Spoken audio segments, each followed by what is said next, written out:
a very special co-host tonight. I will say this without any reservations. This man has the finest nose of wisdom, shall I say, of anybody that I've ever drank bourbon with, hands down. The images that he pulls from out of thin air is literally the most epic description of a nose on a bourbon or whiskey that I've ever heard. Kolby Van Camp, the doctor of choral conducting, the voice of K-State. Just kidding. Come on, Kolby, get in here. I don't even know what he does. He does so many things in life. Hey man, thanks for having me on. This is like a dream come true. You were telling me about you were gonna do this, and I was like, yeah man, you should do it. Last time I was out here, and then right after I left, you started doing it. I know. So That's right. I'm glad to be out here. So here it is. Doing it. And as people know, I've referred to you many times on air. Throw something out there, and Kolby smelled it like this, both nostrils, or thought about this one specific time and place that reminded him of it.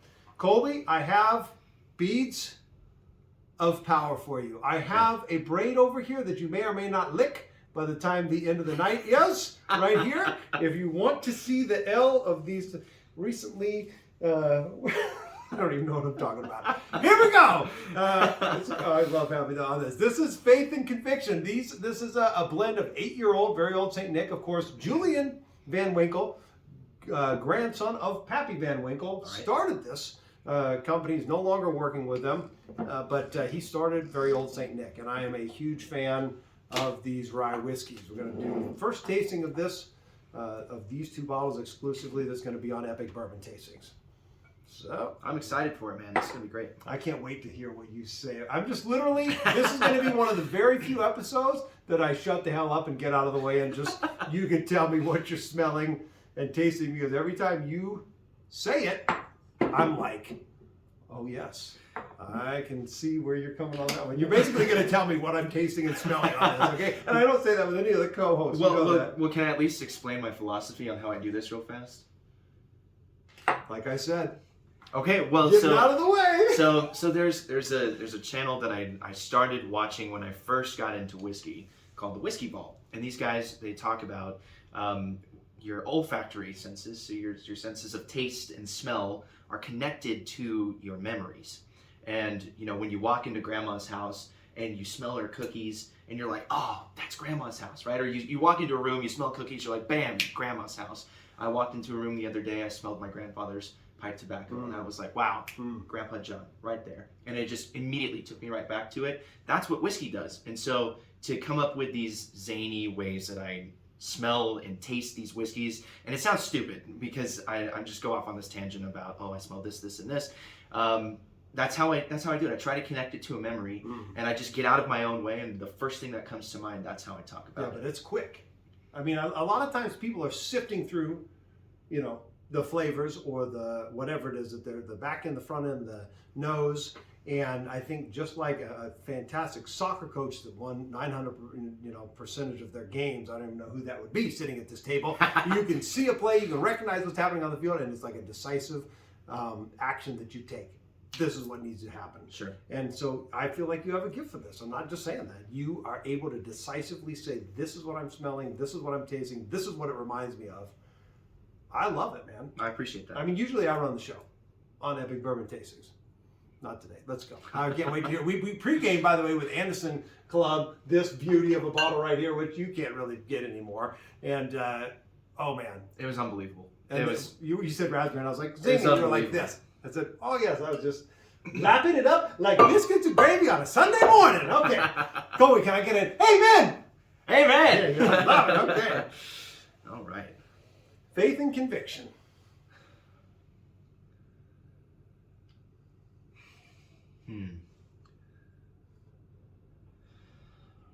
So on the nose, this one just gives me a really, really standard, almost a bourbon. Yeah, because it's just the caramels, it's the caramelized brown sugars, it's the salted caramels.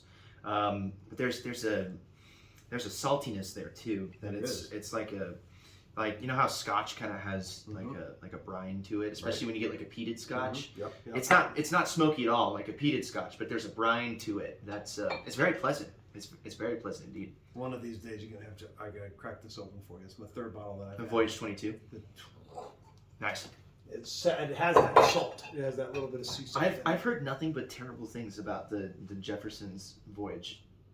So like I'm very fascinated to hear what the 22 is like, because all of them except the 22 No, I've heard bad things about. Well, Maybe I'm just terribly informed. is that from the Topeka Whiskey Society, or who is that from? No, it's just from a range. It's different people all Yep. around that I engage with. So I'm going to answer to that in just a second.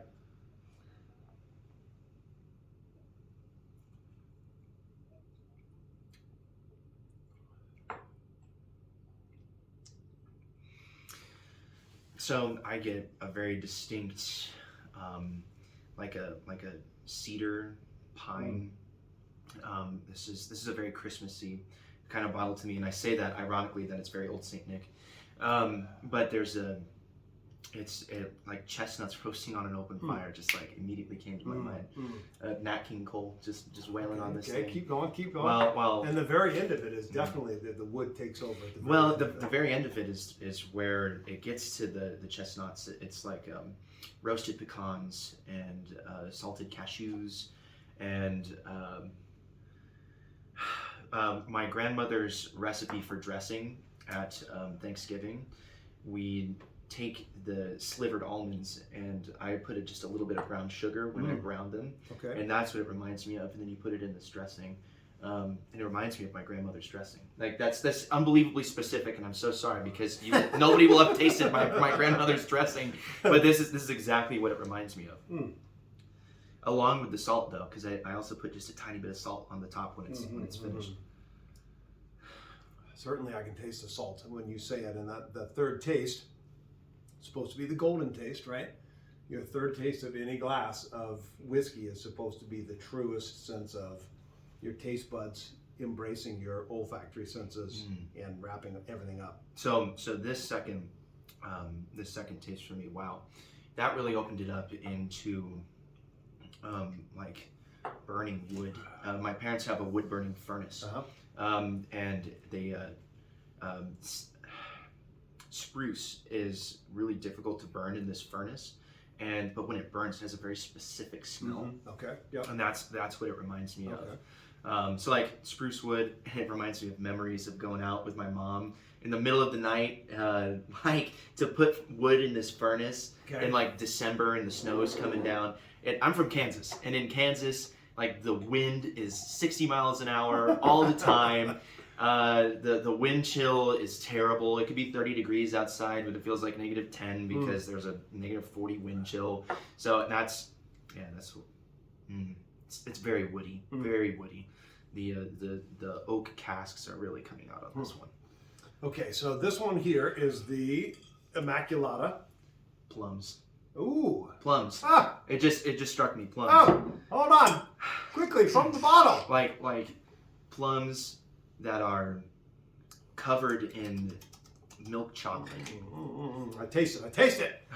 I'm going to answer the ocean question in just a minute. This right here is a real treat. It's one of my favorite ryes. It is the one thing that can compare a little bit with the 7 Boss Hog. The one that you love. It is the that changed my one. life. Yeah, it is the Oh one. my gosh. It is the one whiskey that I've found that can come close to that. There's another one up here that I forgot which one it was, but anyway, I think you're going to have a treat. This is 15-year-old. Okay. The only thing that is rarer than this one in the Old Saint Nick line is the 18 Lost Barrel, they call it. And I've been trying to get my hands on that. It's like $1,800 for a 375 milliliter. Why is it a lost barrel? Was the barrel actually lost? Or It was lost with Julian Van Winkle and the transition, and the company almost went belly up. Very Old Saint Nick, and so it was kind of like in that transition. And then they found the barrel, and it was 18-year, and it was. I don't have it yet, but I will have it at some point. I don't doubt it. I don't doubt it. Okay. There are people who are connoisseurs of taste. You're definitely a connoisseur of taste. Then there are people that are just that are experts. that are experts at finding these bottles, and you get nothing in Kansas. You get absolutely nothing in Who's Kansas. an expert at finding these bottles? You are. You know what? I put my kids to bed every night. I'm super dead, and you know that. Of course. Cooking meals, getting them ready, baths, bed. And you know what I do when I get them to bed? I'm not on my phone. In fact, I got off of social media for a while. I'll have to pop back on so I can promote this episode. Okay. But, like I'm trying to be very pure in my life and my thought process and then the things that are putting into my subconscious. And I try to get off the phone for most of the day. Sure. But when I'm putting my kids to bed and they're falling asleep next to me, I do Anderson Club 15, Boss Hog 7, Boss Hog 5, Boss Hog 4, Lost Barrel, like I'm searching like a madman at night trying to find these. Okay, so this is 15-year-old, the Immaculata. Before we take a drink of this, I will just say that the Ocean, for the price, okay? If you take that bottle of Angel's Envy, $799 for that bottle, and you compare it to the rye that Jefferson put. Which voyage was the rye? That's a 22. It's the voyage 22. No, that's what we did. The rye is a different one. The rye way boy. over here. Or maybe this is not. Is this not the? No, this is the Ocean. It was their first Is that rye. the one that I got you? Is that the one I sent you? No. I sent you a rye. Did you? Yeah. An Ocean rye? Yeah. Thank you. So Kolby sent me this one. It's voyage 26. Well done, Kolby. Anyway, $100 for that. Okay. Yep. Max top end. Maybe 89. Versus 799. Guess what? Which one is better? That one. Blanton's Gold. Single barrel, gold. Okay. $5.99, whatever it is. Sure. Had it at a bar last week. I had that, and I had the Voyage 23. Okay. Guess which one was better? The Voyage Voyage 23. Mm-hmm. So it's not hit or miss because I think that for the price, the Ocean, every Ocean that comes out and every Jefferson's that comes out from now on, I'm going to get. Okay. Is it Van Winkle? No. Is it Weller? Not quite. But is there a niche for it that blows the competition away? Similarly priced bottles? Absolutely. But you have to figure out like which one is the best one. When I was back there doing a tasting with Dan Burke, Chief Barrel Officer, and I said, which Ocean is the best? The 14 is the only one that comes in two waves. It's the only bourbon or whiskey that I've ever had that comes in a wave. And just when you think it's going to subside, an equally powerful wave of different flavors comes in after that. It's mind-blowing. And so that's the 14. I said, which one is the best? And he said, the 22. Wow. And I said, out of all of them? And he said, yes, and you can't find it anywhere. Good night, kids. Until I found it. And I got 6 bottles. And then I got Nicholas and Nicholas Wines, a single barrel pick. I said, I know you got 6 in your vault. I know they're your personal collection. Please just sell them to me in my bourbon club, and I will buy all 6. And he said yes, and within 30 minutes it was on its way to my house. It should be here any day. Wow. So anyway, it depends on which one that you have. If you're looking for a Blanton's and you pick up the 29, you'll be disappointed. Okay. If you pick up the 23, 22, 14, then you're going to be blown away. And in fact, just for you, off camera, the 22, we'll bring it to my house. And right before I put the kids to bed, that'll be what we finish. So that you can see, honestly, if I'm full of it. Okay, sounds good. Immaculata. How do you nose this? What's your philosophy on how you nose your whiskey? Well, however, but, just throwing words to keep you hanging. Now, heretofore, Kolby, but I didn't really have anything to say, but I just wanted you to wait on my word. I was hanging. I know, I love it. I was waiting. Dude, it's not good chemistry, man. I love the fact that you are in my life. I'm not just saying that, man. You are a blessing to me in my life. You're the same way, man. I appreciate that.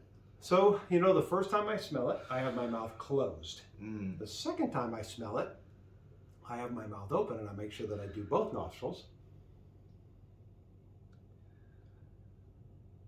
And then, of course, in the glass with the lips and the nose. I just made that one up right now, right now for you.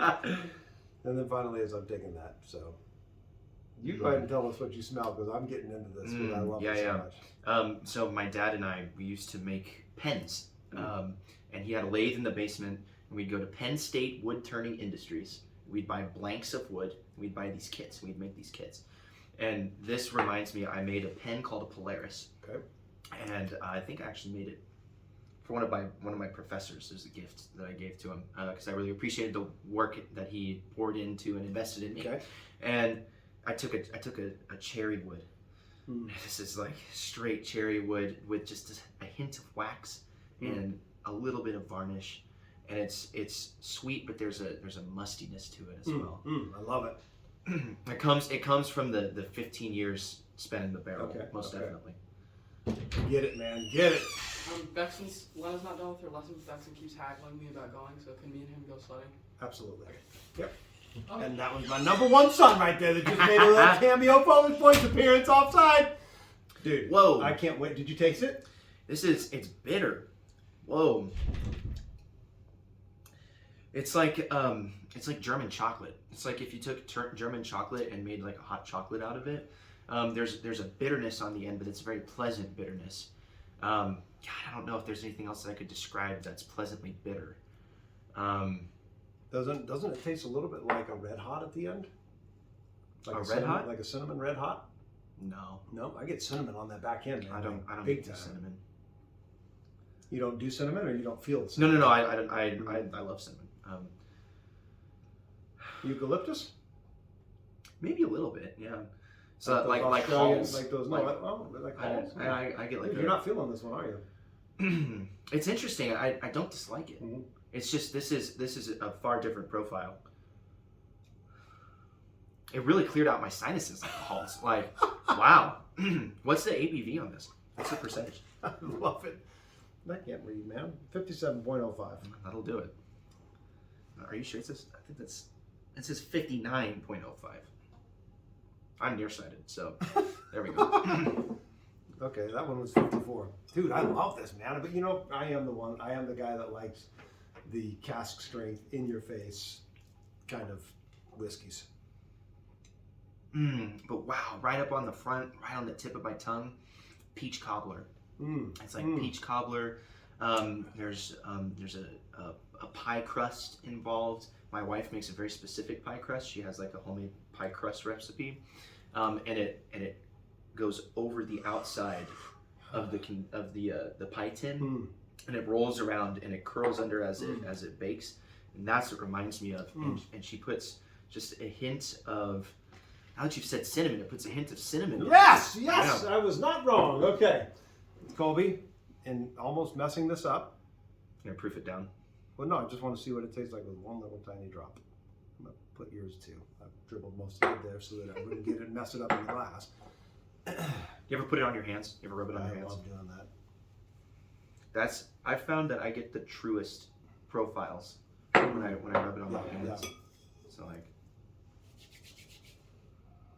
I didn't get anything off of that. Wow. Okay, so proofing it down. So adding the water to it, like it breaks down the oils, right? And it physically proofs it down.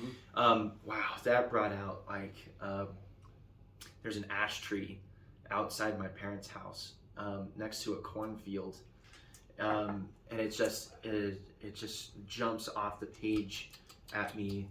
How there's this ashy, musty smokiness, but it's sweet. I don't know how else to explain that. That's you're really stretching my I love it. my I love it. my Wait nose till here, wait man. till you taste it. You're really stretching this because this is It actually, in my opinion, it actually becomes a little bit more oily, and you can taste a little bit of molasses in there. Even though it diminished the heat a little bit, I feel like it gave it a little bit more of a sweet side as well. it's just very it's very herbal now, like an herbal tea. I drink a lot of black tea, and it's like this is an Earl Grey before you put the milk in it or you put any sugar in it.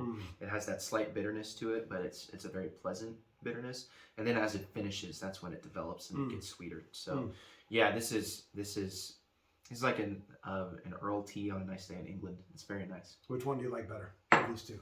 By Wow, that's crazy, by a man. lot. That is crazy. a lot. That's my least favorite, very old Saint Nick. Really? Yep. These are the first very old Saint Nicks I've ever had. Got it. So, I mean, if you live in Kansas, so sorry. I mean, Kansas hasn't officially repealed prohibition yet. So, I mean, like, the whiskey selection, Kansas is incredible for barrel selections. The barrel selections in Kansas, unbelievable. Yeah. Speak of Whiskey Society, shout out to them. Bam! They have a barrel selection I was telling you about, Yep, the yep. Yellowstone distillery. And I bought two because I have a very fixed income. I'm a graduate student, and it's single-handedly the greatest bottle of bourbon that I've ever had. And it just, nothing could compare to it. And I almost brought you the other one that I have. I was like, I'm a miser. I can't. Yeah. I have to hold on to Didn't these you get two. another bottle or not? No, man, they're all gone. Yeah. They're all You know gone. anybody that bought it? Because I mean, a lot of times they go into people's houses and buy bottles. These guys will drink them. These guys will drink them. You can't find one person that wants to sell it for twice what you paid for it? I might be able to ask a couple people, but Okay. yeah, Okay. We'll see what happens.